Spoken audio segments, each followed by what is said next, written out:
2025 সালে ফেসবুক প্রায় সকল কন্টেন্ট ক্রিয়েটরদের মনিটাইজেশন দিয়ে দিয়েছে, কিন্তু আপনি এবং আমি কেন কন্টেন্ট মনিটাইজেশন পাচ্ছি না বা কেন ফেসবুক আমাদের মনিটাইজেশন দিচ্ছে না, কি কারণে, কি সমস্যার কারণে আমাদেরকে মনিটাইজেশন দিয়ে দিচ্ছে না, আজকের ভিডিওটি সেই বিষয়। তো চলুন সমস্যাগুলো দেখে আসি। তো আমরা প্রথমে চলে যাব আমাদের ফেসবুক পেজ বা প্রোফাইলে।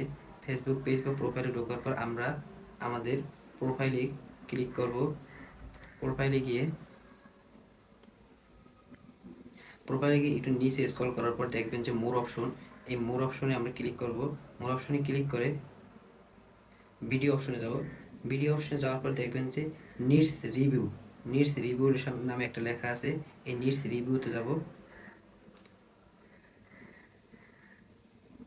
নিডস রিভিউতে যাওয়ার পর দেখতে পাচ্ছেন যে আমার কয়েকটা ভিডিওতে ক্লেম আসছে। এতে দেখছেন particularly mute due to copyright claim. তো এইসব ভিডিও যদি আপনি আপনার পেজ বা প্রোফাইলে এরকম আসে, অবশ্যই এসবগুলো ডিলিট দিতে হবে। তো ফার্স্ট স্টেপ গেল, এবং এখান থেকে প্রোফাইল থেকে সম্পূর্ণভাবে বের হয়, আমরা প্রোফাইল থেকে সম্পূর্ণভাবে বের হয়ে যাব। তারপর আবার আমাদের ফেসবুক পেজ বা প্রোফাইলে যাব। প্রোফাইলে যাওয়ার পর আমরা একটু নিচে স্ক্রল করে দেখবেন যে হেল্পস অ্যান্ড সাপোর্ট। এই হেল্পস অ্যান্ড সাপোর্টে যাওয়ার পর আমরা যাব সাপোর্ট ইনবক্স। সাপোর্ট ইনবক্সে যাওয়ার পর দেখবেন যে দুটো অপশন আছে, রিপোর্টস অ্যাবাউট আদার্স আর ইউর অ্যালার্টস। আমরা প্রথমটা ক্লিক করে দেখবো যে আমাদের কোনো রিপোর্টস আছে কিনা, কেউ কোনো রিপোর্ট করেনি, অতএব আমাদের এখানে কোনো সমস্যা নেই।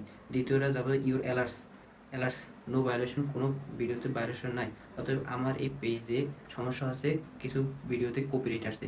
তো আপনাদের যদি এরকম সমস্যা আসে, অবশ্যই এই কপিরাইট ভিডিওগুলো ডিলিট করে দিবেন। নিয়মিত পিক আপলোড করবেন এবং লং ভিডিও রিলস আপলোড করবেন, তাহলে ইনশাল্লাহ কিছুদিনের মধ্যে মনিটাইজেশন পেয়ে যাবেন।